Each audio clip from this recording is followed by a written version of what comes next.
Hello guys, welcome back to my YouTube channel. ഇതെൻ്റെ ഫസ്റ്റത്തെ video ആണ്. And I was a NEET repeater student this year. ഈ ഒരു വർഷം ഞാൻ നീറ്റ് റിപ്പീറ്റർ സ്റ്റുഡൻ്റ് ആയിരുന്നു. ആൻഡ്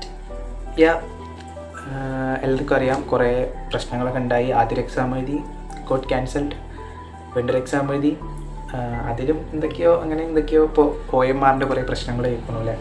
റിസൾട്ടിന് എന്തൊക്കെയോ തകരാറുണ്ട്, അങ്ങനെയൊക്കെ പറയണം. എന്തായാലും ഒരു വലിയ കഥ, ഒരു സിനിമയൊക്കെ ആക്കാൻ പറ്റിയൊരു കഥ പോലെ ഉണ്ട് ഇപ്രാവശ്യത്തെ നീറ്റ് എക്സാം.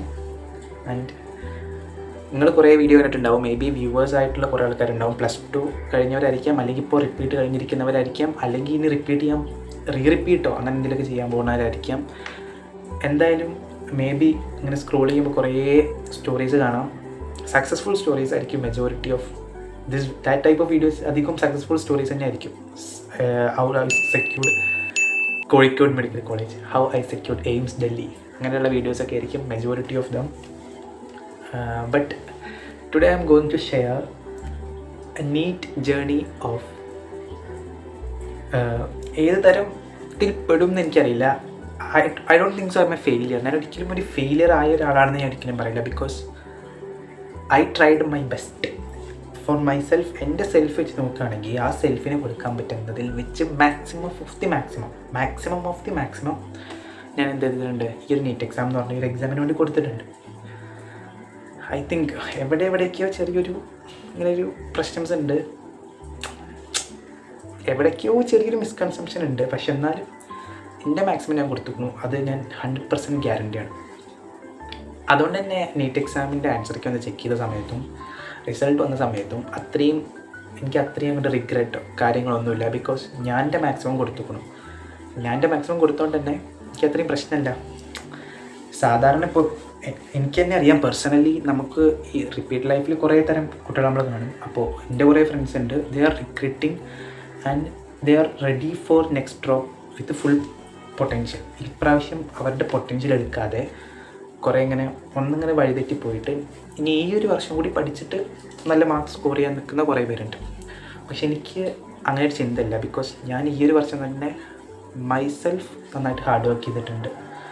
പിന്നെ കിട്ടുമോ കിട്ടാതിരിക്കുക അത് നമ്മുടെ കയ്യിൽ മാത്രം കൺസേൺ ചെയ്യുന്ന ഒരു സംഭവമല്ല.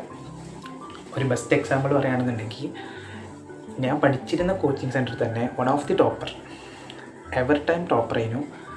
ഏത് എക്സാം നടത്തിയാലും ഫസ്റ്റ് വരുന്ന അല്ലെങ്കിൽ ഒരു ടോപ്പ് 5 വരുന്ന ഒരാളുണ്ടാവുമല്ലോ. ഏത് എക്സാം നടത്തിയാലും, അത് ഗ്രാൻഡ് എക്സാം ആയിക്കോട്ടെ, ഫുൾ ടോപ്പിക് എക്സാം ആയിക്കോട്ടെ, 720 ഫുൾ ടോപ്പിക്ക്, അല്ലെങ്കിൽ ഡെയിലി ടെസ്റ്റ് സീരീസ് 120 എക്സാം, എന്തായാലും ടോപ്പ് 5 നിൽക്കുന്ന ഒരാളുണ്ടാവും. He scored less than me in reNEET exam. റീനീറ്റിൽ എൻ്റെക്കാളും കുറവായിട്ടാണ് ആൾ സ്കോർ ചെയ്തത്. ബട്ട് May 3 നടന്ന എക്സാമിൽ he was the topper. May 3 നടന്ന നീറ്റ് എക്സാമിന് ആൾ ടോപ്പർ ചെയ്യും. ആൾക്ക് നല്ല മാർക്കുണ്ട്. ആൾ എയിംസ് ബാച്ചിലിരുത്തിയതാണ്. ബട്ട് റീനീറ്റിന് റിസൾട്ട് വന്ന സമയത്ത് എൻ്റെക്കാളും മാർക്ക് കുറവാണ് ആൾക്ക്. അപ്പോൾ അതാണ്, നമ്മൾ hard work should be maximum. അത് മാക്സിമം ആയിരിക്കണം. പിന്നെ നടക്കാൻ പോകുന്നത് എന്താണോ അതൊന്നും നമുക്ക് പ്രെഡിക്റ്റ് ചെയ്യാൻ പറ്റില്ല. It's truly unpredictable.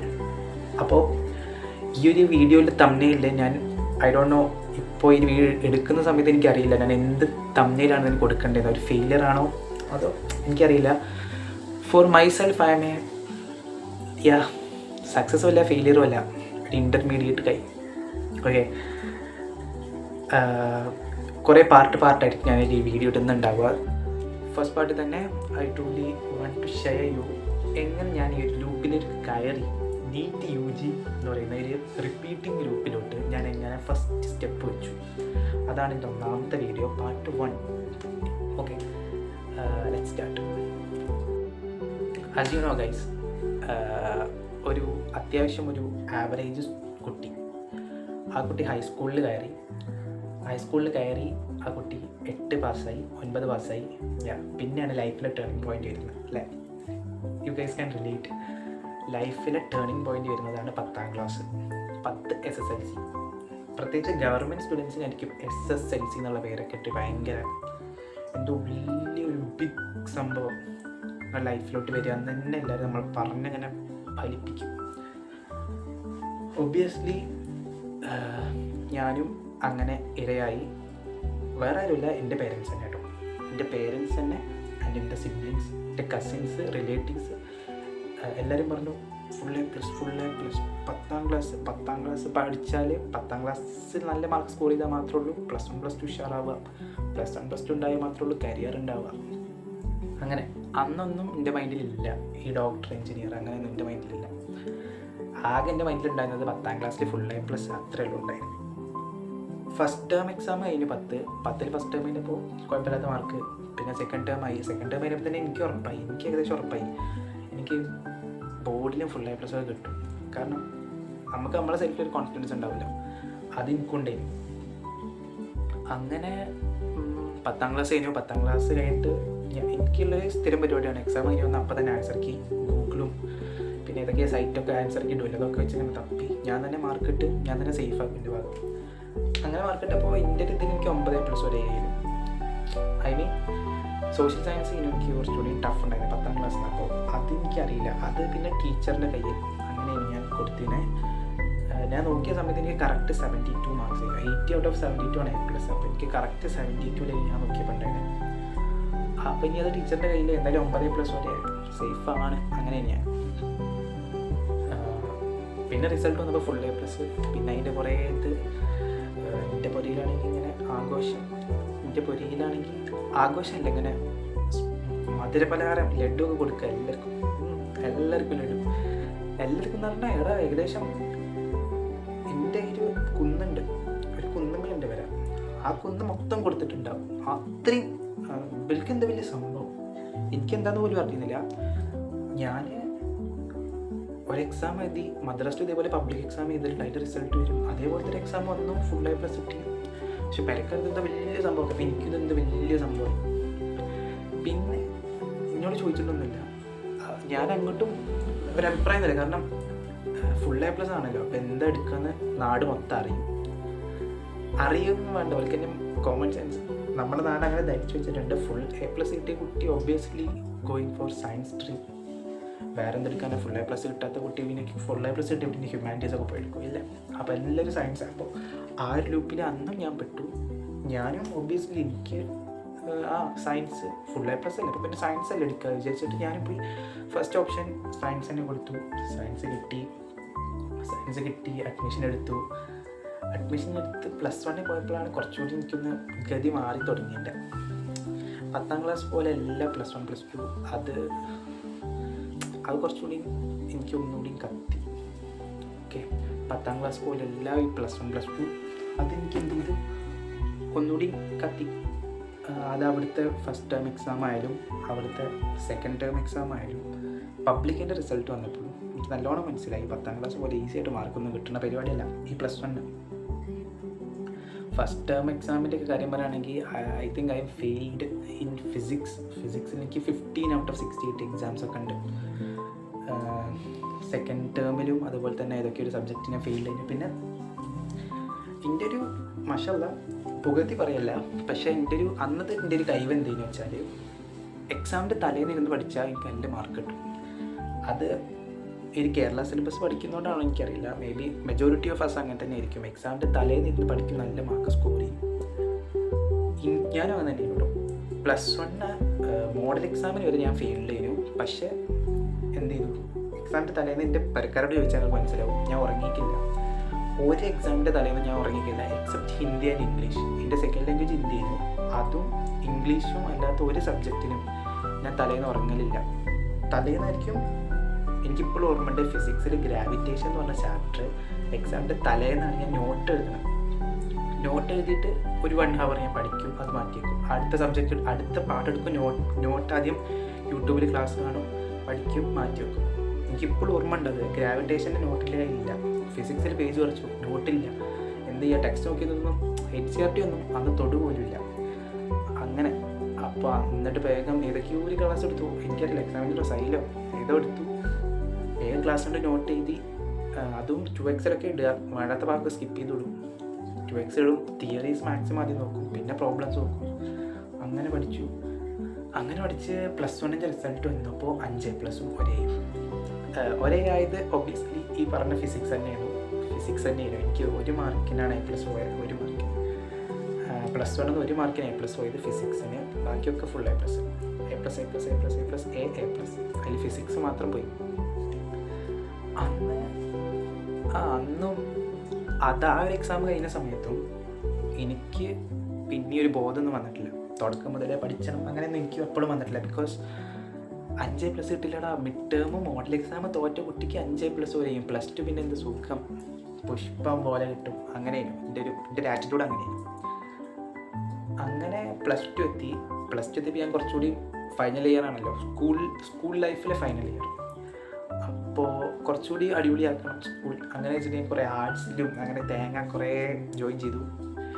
എനിക്ക് തോന്നുന്നു നമ്മുടെ സ്കൂളിൽ കോർ ചാപ്റ്റേഴ്സ് എത്തുന്ന സമയത്താണ് ഈ ആർട്സും സ്പോർട്സൊക്കെ സ്റ്റാർട്ട് ചെയ്യുക.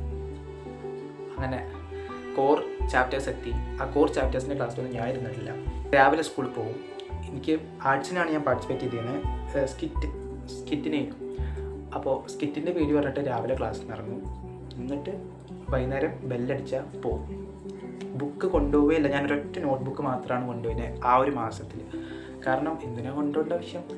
കാരണം ചെന്നാൽ ഇറങ്ങുകയാണ്, ബാഗ് അവിടെ വെച്ച് പ്രെയർ കഴിഞ്ഞാൽ ഞാൻ ക്ലാസ്സിൽ നിന്ന് ഇറങ്ങും ഈ പ്രാക്ടീസിന് വേണ്ടിയിട്ട്. എന്നിട്ട് പ്രാക്ടീസൊക്കെ ചെയ്തു. അങ്ങനെ പോയി. പിന്നെ നമുക്കൊരു റേഞ്ച് വരിക, അല്ലെങ്കിൽ ഒരു പഠിക്കാമെന്ന് തോന്നുക എപ്പോഴാണെന്ന് വെച്ചാൽ പ്രാക്ടിക്കൽസ് ജനുവരിയിൽ സ്റ്റാർട്ട് ചെയ്യും. പബ്ലിക് പ്രാക്ടിക്കൽ +2ൻ്റെ പബ്ലിക് എക്സാം പ്രാക്ടിക്കൽസ് ജനുവരിയിൽ സ്റ്റാർട്ട് ചെയ്യും. അന്നാണ് എനിക്കൊരിത് വന്നത്. അയ്യോ കാരണം എനിക്ക് പ്രാക്ടിക്കൽസ് എൻ്റെ കയ്യിലില്ല, ഒക്കെ പോയി കാണില്ലോ. പ്രാക്ടിക്കൽസ് നമുക്ക് എടുക്കാൻ തുടങ്ങുക തന്നെ ഒരു ഒക്ടോബർ മുതലൊക്കെ എടുക്കാൻ തുടങ്ങാം. +2 തുടക്കം മുതലൊന്നും ഒരു സ്കൂളും പ്രാക്ടിക്കൽസ് എടുക്കലില്ല എന്നാണ് എൻ്റെ ഇരുന്നത്. എന്നാലും എൻ്റെ സ്കൂളിൽ അങ്ങനെയില്ല, പകുതി വെച്ചിട്ടാണ് എടുക്കുക. അപ്പോൾ ആ പകുതിയിലാണ് ഈ കലോത്സവം, ശാസ്ത്രോത്സവം, എല്ലാ ഉത്സവവും വരിക. ഞാനതിൽ പെട്ടു, ആ ലൂപ്പിൽ ഞാൻ പെട്ടു. എന്നിട്ട് പ്രാക്ടിക്കൽസും എൻ്റെ കയ്യിലില്ല. ഞാൻ എന്ത് ചെയ്തു? പിന്നെ യൂട്യൂബ് നോക്കിയിട്ടാണ് പിന്നെ പ്രാക്ടിക്കൽ പഠിച്ചത്. യൂട്യൂബ് നോക്കി പ്രാക്ടിക്കൽ പഠിച്ചു. എല്ലാ സബ്ജക്റ്റും ഇല്ല, ചില സബ്ജക്റ്റിൽ ഞാൻ പ്രാക്ടീസ് ഒഴിവാക്കി കയറും. ഈ കലോത്സവത്തിൻ്റെ പ്രാക്ടീസ് ഒഴിവാക്കി ഞാൻ പ്രാക്ടിക്കൽസ് കയറിയ വിഷയങ്ങളുണ്ട്. ഫിസിക്സും കെമിസ്ട്രിയൊക്കെ ഞാൻ യൂഷ്വലി പ്രാക്ടിക്കൽസിന് പോകാറുണ്ട്. ബിക്കോസ് എനിക്കറിയാം പ്രാക്ടിക്കൽസ് അങ്ങനെ കിട്ടൂല. തിയറിയും പ്രോബ്ലം സോൾവിങ്ങും പോലെ പ്രാക്ടിക്കൽസ് എനിക്ക് കിട്ടൂല. അപ്പോൾ അത് ഞാൻ മാക്സിമം ഞാൻ ട്രൈ ചെയ്യാറുണ്ട് കയറാൻ. അങ്ങനെ പിന്നെ പ്രാക്ടിക്കൽ എക്സാം ഒക്കെ കഴിഞ്ഞു. പ്രാക്ടിക്കൽ എക്സാം എനിക്ക് തോന്നുന്നു ഞാൻ ഭയങ്കര ലെവലായിരുന്നു. ബിക്കോസ് എന്നും പ്രാക്ടിക്കൽസിൽ പോകണവരൊക്കെ ഉണ്ട്. ഓലേക്കാണി എത്രയോ പെട്ടെന്ന് എൻ്റെ പ്രാക്ടിക്കലൊക്കെ ചെയ്ത് കഴിയും. അത് പ്രാക്ടിക്കൽസിൻ്റെ പബ്ലിക്കായാലും എൻ്റെ ഭയങ്കര പെട്ടെന്നായിരുന്നു. ഞാൻ സ്വയം പുകഴ്ത്തല്ല. ഫിസിക്സ് ആയാലും കെമിസ്ട്രി ആയാലും എനിക്ക് തന്നത് ഞാൻ പെട്ടെന്ന് ചെയ്ത് ഞാൻ പോയി. വൈവ അതും ചെയ്ത് ഞാൻ വേഗം പോയി.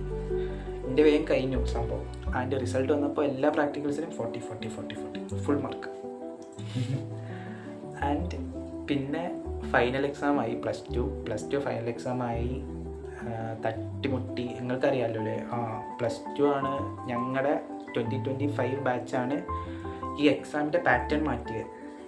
കുറച്ചും കൂടി സ്റ്റേറ്റ് സിലബസ് കുറച്ചും കൂടി ടഫർ ആക്കണം എന്നുള്ള ഒരു പാറ്റേൺ വന്നത് ഞങ്ങളുടെ ബാച്ച് 2025 ബാച്ചായിരുന്നു. അപ്പോൾ അന്ന് ശരിക്കും പറഞ്ഞാൽ നെട്ടി. ഫിസിക്സിൻ്റെ പേപ്പർ കണ്ടപ്പോൾ ഞാൻ ശരിക്കും നെട്ടിയിട്ടില്ല. കാരണം ഞാൻ കുറച്ചും കൂടി എനിക്ക് എഴുതാൻ കിട്ടിയിരുന്നു ഫിസിക്സ്. പക്ഷേ അന്ന് ഇൻസ്റ്റഗ്രാം യൂട്യൂബൊക്കെ മൊത്തം ചെയ്യുന്നു ഈ ചതി, +2കാരോടുള്ള ചതി, ഇത് ഞങ്ങളോടുള്ള ചതി. പക്ഷെ ഞാൻ ആൻസർക്ക് നോക്കിയപ്പോഴും A+നുള്ള മാർക്ക് എനിക്കുണ്ട്. അപ്പോൾ എനിക്ക് കുഴപ്പമുണ്ടായില്ല. ആ ഒരു കോൺഫിഡൻസിൽ ഞാൻ കെമിസ്ട്രിയും അത്രയും കോറായിട്ടൊന്നും പഠിച്ചിട്ടില്ല. ഫിസിക്സ് ഞാൻ എങ്ങനെയാണോ പഠിച്ചത് ജസ്റ്റ് ഇങ്ങനെ വായിച്ചു പോകും, ഒന്നിങ്ങനെ വേണ്ടത് കേൾക്കും, പിന്നെ കുറച്ച് പ്രോബ്ലം ചെയ്യും, പിന്നെ വൺ ഷോട്ട് എന്തെങ്കിലും കാണും. അങ്ങനെ അതേപോലെ ഞാൻ കെമിസ്ട്രിയും പഠിച്ചു പോയി. പക്ഷേ കെമിസ്ട്രി എനിക്കൊന്ന് ബിയോണ്ട് ദാറ്റ് ലെവൽ കുറച്ചും കൂടി ഒരു പൊടിക്ക്. ഞാൻ ഒരിക്കലും പറയില്ല 2025ൻ്റെ +2 ടഫർ ആയിരുന്നു, ഞാൻ ഒരിക്കലും പറയില്ല. ഇപ്പോൾ ഈ സെൽഫിൽ വെച്ച് ഞാൻ നോക്കുകയാണെങ്കിൽ ഒരിക്കലും പറയില്ല. ബിക്കോസ് ഞാൻ ആ പേപ്പർ ഇപ്പോൾ നീറ്റ് കഴിഞ്ഞ് വന്നിട്ട് എടുത്തു നോക്കി. Very silly questions. എനിക്ക് തോന്നുന്നു CBSE പഠിക്കുന്ന കുട്ടികൾക്കൊന്നും അത് ടഫല്ല. NCERT അറ്റ്ലീസ്റ്റ് മിനിമം NCERT വായിച്ച കുട്ടിക്ക് ഞങ്ങളുടെ 2025 ഒന്നുമല്ല. എനിക്ക് തോന്നുന്നു ഭയങ്കര ഈസി ക്വസ്റ്റ്യൻസ് ആണത്. പക്ഷെ അന്ന് വെറും വൺ ഷോട്ടും നോട്ടിൽ കുറച്ച് അല്ലറ ചില്ലറ സംഭവങ്ങൾ നോക്കിപ്പോയി എനിക്കത് ഭയങ്കര ടഫറായിരുന്നു. എക്സാം കഴിഞ്ഞിട്ട് ഞാൻ ടൈം അപ്പ് എന്ന് പറഞ്ഞിട്ട് ഒരു പേപ്പർ വാങ്ങിക്കൊണ്ടുപോയ സമയത്ത് ഞാനത് അവിടെ വെച്ചു. ഞാൻ ഇങ്ങനെ ബെഞ്ചിലൊന്ന് കടന്നു. കാരണം എൻ്റെ ലൈഫിൽ ഞാൻ കുറേ എക്സാം എഴുതി. 10 വരെ ടേണിംഗ് പോയിന്റ് എന്ന് പറഞ്ഞാൽ കുറേ എക്സാം എഴുതിയതാണ്. 10 പിന്നെ മദ്രസയിൽ കുറേ പബ്ലിക്. ഇതിലൊന്നും കഴിഞ്ഞപ്പോൾ ഇല്ലാത്ത എന്തോ ഒരു വേവലാതി എനിക്ക് അന്നത്തെ കെമിസ്ട്രി കഴിഞ്ഞപ്പോൾ കിട്ടി. ശരിക്കും ഞാൻ എന്നിട്ട് പൊരയിൽ വന്ന് ആൻസർക്ക് നോക്കിയപ്പോഴും സെയിം അവസ്ഥ. പൊരയിൽ വന്ന ആൻസർക്ക് ഇപ്പോൾ ഞാൻ ഭയങ്കര അപ്സെറ്റാണ്. എനിക്ക് എന്താ സംഭവിക്കുന്നത് അറിയില്ല. കാരണം എപ്പോഴും നല്ലോണം സ്കോർ ചെയ്യുന്നതാണ് ഞാൻ. ഈ ഒരു എക്സാമിൽ മാത്രം ഞാൻ വേറെ എന്തോ ആയിപ്പോയി. അതായത് ഞാൻ എക്സാം സമയത്ത് എനിക്ക് എന്താ പറ്റിയെന്ന് എനിക്ക് പോലും അറിയില്ല. അതിൽ ഒരലൈലിക്ക് അന്നത്തെ ഒരു ക്വസ്റ്റ്യൻ ആയിരുന്നു, 10ാമത്തെ ക്വസ്റ്റ്യനൊക്കെ ആയിരുന്നു തോന്നുന്നു. ഒരലൈലിക്ക് ഇതിൽ അലൈലിക്ക് ഏതാ വിനയില ഏതാന്നൊക്കെ ചോദിച്ചിട്ടൊരു ക്വസ്റ്റ്യൻ ആയിരുന്നു. അതുപോലും എനിക്കറിയില്ല. സീരിയസ്ലി അന്ന് എനിക്കറിയില്ല ക്വസ്റ്റ്യൻ. ഞങ്ങളത് കറക്കി കുത്തി തെറ്റും. അങ്ങനെ അത്രയും ബേസില്ലാതെയാണ്. കാരണം സാധാരണ സ്റ്റേറ്റ് സിലബസിൽ സംഭവിക്കുന്ന എന്താ, 1 ഷോട്ട് കണ്ടാൽ സെയിം ക്വസ്റ്റ്യൻ റിപ്പീറ്റ് ചെയ്യും, അത് എഴുതിയാൽ മതി. അത് എഴുതിയാൽ A+നുള്ള മാർക്ക് കിട്ടും. നമുക്ക് A+ ആണല്ലോ വേണ്ട. അന്ന് നമുക്ക് ഈ പെർസെൻറ്റേജിൻ്റെ കാര്യമൊന്നും അറിയില്ല. എനിക്ക് പേഴ്സണലി അറിയില്ല +2 പെർസെൻറ്റേജ് വലിയ ഉപകാരമുണ്ട്, +2 മാർക്ക് ഉപകാരമുണ്ട്. 10 ഇപ്പം എന്താ A+ കിട്ടി എനിക്കിവിടെ അഡ്മിഷൻ കിട്ടിയത്. ഞാൻ വിചാരിച്ചത് +2 A+ കിട്ടിയ അഡ്മിഷൻ കിട്ടും, അങ്ങനെ പോവാം. അതാണ് ഞാൻ വിചാരിച്ചിട്ടുണ്ടായത്. അപ്പോൾ A+ മതി കഴിഞ്ഞു. പിന്നെ പൊരയിൽ വന്ന ആൻസർക്ക്, കെമിസ്ട്രിയുടെ ആൻസർക്ക് നോക്കി ഞാൻ ഭയങ്കര അപ്സെറ്റ് ആയിരുന്നു. പക്ഷേ +1 സ്കോർ ചെയ്തത് കൊണ്ട് +2 മാർക്ക് നല്ലോണം കുറഞ്ഞെങ്കിലും പിടിച്ച് നിൽക്കാൻ പറ്റി. ഞാനിപ്പോൾ +1 കൂടി സ്കോർ ചെയ്തിട്ടുണ്ടായിരുന്നില്ല എന്നുണ്ടെങ്കിൽ എൻ്റെ +2 കൊളാപ്സ് ആയിരുന്നു, എൻ്റെ A+ ഒക്കെ പോയിരുന്നു. ഇതിപ്പോൾ ഫിസിക്സ് എന്താ പറ്റി വെച്ചാൽ +1 പോയി, പക്ഷേ +2 ഞാൻ പിടിച്ചു.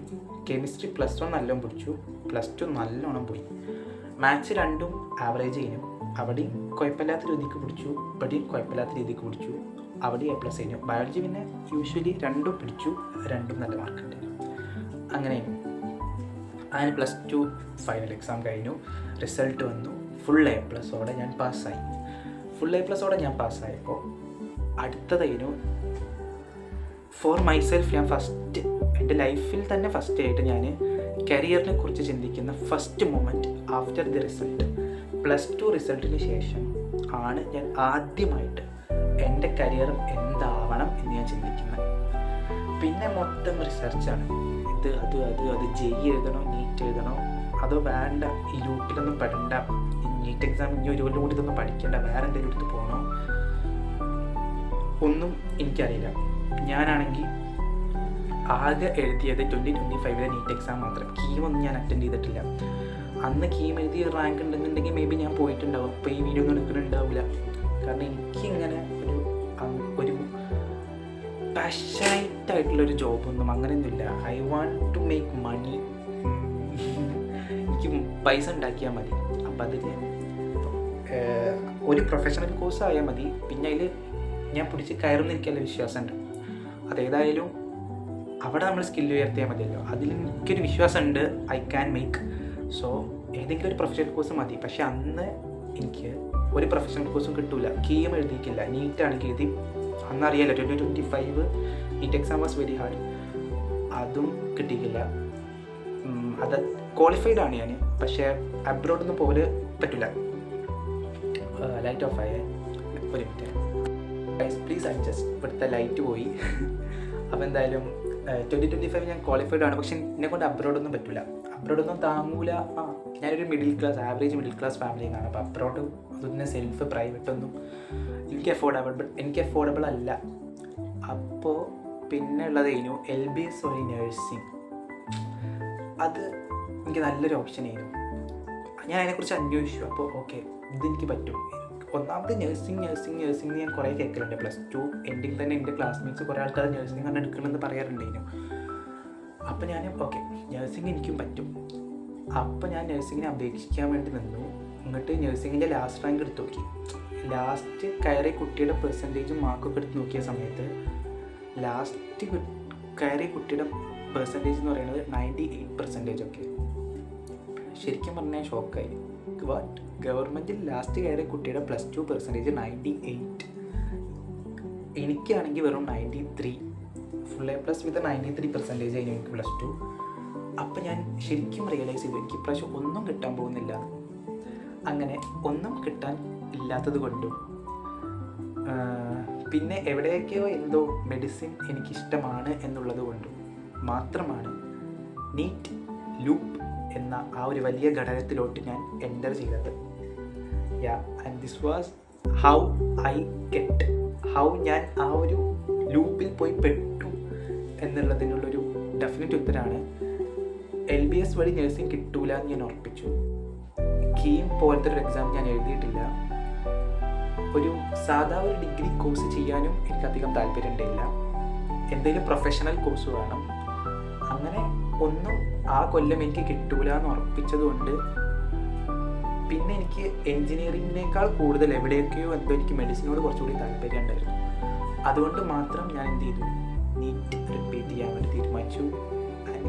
അതാണ് അങ്ങനെയാണ് ഫൈനലി കുറേ പിന്നെ നീറ്റ് റിപ്പീറ്റ് ചെയ്യാന്ന് പെരക്കാരോട് പറഞ്ഞപ്പോൾ ഒരു ഓക്കെ ചെയ്തു നോക്കുക അങ്ങനെ ഒരു മൈൻഡ് ചെയ്തു. അങ്ങനെ പിന്നെ ഇൻസ്റ്റിറ്റ്യൂഷൻ തപ്പി നടന്നു. ബ്രില്യൻറ്റ്, സൈലം, ഡോപ്പ, യൂണിവേഴ്സൽ, ഇഷ്ടം പോലെ റേസ്, പേരെടുത്ത് പറയാൻ എനിക്ക് വയ്യ, സെഫൈറോ അങ്ങനെ എന്തോ എല്ലാ ഇൻസ്റ്റിറ്റ്യൂഷനും ഞാൻ കോൾ ചെയ്തിട്ടുണ്ട്. എനിക്ക് ടെൻഷനാണ് എവിടെ പോയാലും അത് കിട്ടുക. എൻ്റെ വിചാരം ഒരു ഇൻസ്റ്റിറ്റ്യൂഷൻ വൈസാണ്. അതൊക്കെ ഞാൻ നെക്സ്റ്റ് പാർട്ടിൽ ഞാൻ പറയും. എൻ്റെ 1 ഇയർ ജേർണിയിൽ നിങ്ങൾക്ക് മനസ്സിലാവും. ഞാൻ വിചാരിച്ചത് ഒരു ഇൻസ്റ്റിറ്റ്യൂഷൻ വൈസാണ് കുട്ടികൾക്ക് റാങ്കൊക്കെ കിട്ടുക എന്നാണ്. അങ്ങനെ തപ്പി അവസാനം ഡോപ്പ നീറ്റ് കോച്ചിങ്ങിൽ ഞാൻ പോയി ജോയിൻ ചെയ്തു. ഓക്കെ, ബാക്കി ഞാൻ എന്തായാലും നെക്സ്റ്റ് പാർട്ടി പറയാം. അപ്പോൾ ദിസ് വീഡിയോ വാസ് അബൌട്ട് എങ്ങനെയാണ് ഞാൻ ഈ നീറ്റ് ലൂപ്പിൽ പോയി പെട്ടത്. ആൻഡ് ഇതാണ് അതിൻ്റെ റീസൺ. ലൈക്ക് വേറെ ഒന്നും എടുക്കാനുണ്ടായില്ല. എൻ്റെ മുമ്പിൽ വേറൊരു ഓപ്ഷൻ ഉണ്ടായില്ല. അങ്ങനെ ഒരു ഓപ്ഷൻ ഇല്ലാത്തതുകൊണ്ട് ചെന്ന് ചാടിയതാണ് ഞാൻ ഒരു നീറ്റ് എക്സാമിൽ. And it was nice. ആ ഒരു 1 year journey was nice. Nice എന്ന് പറഞ്ഞാൽ കുറേ ഇമോഷൻസ് കിട്ടിയടാ. ഇഷ്ടംപോലെ ഇമോഷൻസ് എന്താണെന്ന് മനസ്സിലായി. ഒരു ഇയർ കൊണ്ട് മേ ബി ഇത്രയും ഇമോഷൻസ് കിട്ടുക പറയുന്നത് അത് വേറെ എവിടെയും പോസിബിൾ ആവില്ല. അതിങ്ങനെ എന്തെങ്കിലും എൻട്രൻസ് കോച്ചിങ്ങിലോ അല്ലെങ്കിൽ ഗവൺമെൻറ്റിലൊക്കെ അത് നടക്കുള്ളൂ. ഈ ഒരു 1 ഇയർ കൂടി ഞാൻ എല്ലാ ഇമോഷൻസും കൂടി കടന്നു പോയിട്ടുണ്ട്. മേ ബി മൾട്ടിപ്പിൾ ഇമോഷൻസ് ഒരു ഡേ തന്നെ അനുഭവിച്ചിട്ടുണ്ട്. അങ്ങനെയൊക്കെ ഉണ്ട്. അപ്പോൾ ജീവിതം പഠിച്ചു ചോദിച്ചാൽ ഇല്ല, പക്ഷേ എവിടേക്കോ എന്തൊക്കെയോ ഞാൻ പഠിച്ചു 1 ഇയർ കൊണ്ട്. എനിക്ക് കുറച്ചുകൂടി മനക്കട്ടി വന്നു. ആൻഡ് എൻ്റെ സ്കോർ വെച്ചിട്ട് എനിക്ക് ഇപ്രാവശ്യം MBBS അഡ്മിഷൻ കിട്ടുമോ ചോദിച്ചാൽ ഐ ഡോണ്ട് നോ. ഞാൻ അന്വേഷിച്ച സമയത്ത് ചില കോച്ചിങ് ഇൻസ്റ്റിറ്റ്യൂഷൻസൊക്കെ പറഞ്ഞത് സ്ട്രേ വാക്കൻസി വരെ വെയിറ്റ് ചെയ്ത് നോക്ക്, മേ ബി ചാൻസ് ഉണ്ട്. അല്ലാതെ ഫസ്റ്റ് അലോട്ട്മെൻറ്റും സെക്കൻഡ് അലോട്ട്മെൻറ്റും ഒന്നും ഒരു ചാൻസും ഇല്ല. അപ്പോൾ ഇനി എന്തെടുക്കണം എന്നുള്ളതിലും ഞാൻ കൺഫ്യൂസ്ഡ് ആണ്. പക്ഷേ എനിക്കിപ്പോൾ അത്രയും ടെൻഷനില്ല. +2 കഴിഞ്ഞ ശേഷം അത്രയും ടെൻഷനാണ്. ഞാൻ പഠിക്കുന്നില്ല. കാരണം ഞാൻ പറഞ്ഞല്ലോ, ഞാൻ അത്രയും പാഷനേറ്റ് അല്ല. കുറേ പേരുണ്ട് ഡോക്ടർ അങ്ങനെ അത്രയും പാഷനായി സ്ട്രൈറ്റ് വേർഡ് പോകുന്ന ആൾക്കാരുണ്ട്. ബട്ട് ഞാൻ അത്രയും പാഷനായിട്ട് അല്ല. ഞാൻ പറഞ്ഞല്ലോ, എനിക്ക് പൈസ ഉണ്ടാക്കിയാൽ മതി. അതിന് എന്തെങ്കിലും ഒരു പ്രൊഫഷണൽ കോഴ്സ് മതി. എന്തെങ്കിലും മീൻസ് ഇപ്പോൾ അത്യാവശ്യം നല്ലൊരു പ്രൊഫഷണൽ കോഴ്സ് വേണമെന്ന് എനിക്ക് നല്ല ആഗ്രഹമുണ്ട്. കാരണം 1 ഇയർ ഞാൻ ഈ ഒരു ലൂപ്പിൽ പോയി പെട്ടതാണ്. 1 ഇയർ ഞാൻ ഹാർഡ് വർക്ക് ചെയ്തിട്ടുണ്ട്. അതുകൊണ്ട് തന്നെ എന്തെങ്കിലും നല്ലൊരു പ്രൊഫഷണൽ കോഴ്സ് ഇപ്പോൾ വേണമെന്ന് എനിക്കറിയാം. എനിക്കിപ്പോൾ വേണമെന്നുണ്ട്. ആൻഡ് അത് കിട്ടുമായിരിക്കും. ഇപ്പോൾ MBBS ഇല്ലെങ്കിലും ഗുഡ് ഓപ്ഷൻസ് ആർ BDS ഉണ്ട്, അഗ്രികൾച്ചർ, അങ്ങനെ കുറേ ഉണ്ടല്ലോ. അപ്പോൾ മേ ബി സ്ട്രേ വേക്കൻസി വരെ വെയിറ്റ് ചെയ്യുമെന്ന് ചോദിച്ചാൽ എനിക്കറിയില്ല. മോസ്റ്റ് പ്രോബബ്ലി BDS ഒക്കെ ആവാം. എന്തായാലും ഇനിയൊരു ഉണ്ടോ എന്ന് ചോദിച്ചാൽ talk about that in next video. So thank you for watching. ഇതായിരുന്നു എൻ്റെ ഇന്നത്തെ ഒരു video. This part 1 of my NEET talkings. NEET ടോക്സിലെ എൻ്റെ 1ാമത്തെ പാർട്ടായിരുന്നത്. And it was how I entered this loop. Next വീഡിയോയിൽ മൈ 1 ഇയർ ലൂപ്പ് എക്സ്പീരിയൻസ്. ഈ ലൂപ്പിൽ എൻ്റെ 1 ഇയർ എക്സ്പീരിയൻസ് ഞാൻ പറയാം. അതിന് നെക്സ്റ്റ് പാർട്ട് ഞാൻ ഇനി എന്താ ചെയ്യാൻ പോകുന്നതെന്ന് കൂടി പറയാം. So thank you for watching. Video ഇഷ്ടപ്പെട്ടാൽ ലൈക്ക് ചെയ്യുക, ഷെയർ ചെയ്യുക, കമൻറ്റ് ചെയ്യുക, സബ്സ്ക്രൈബ് ചെയ്യുക. So sine up. Sorry guys, it's not sign up, it's sign out.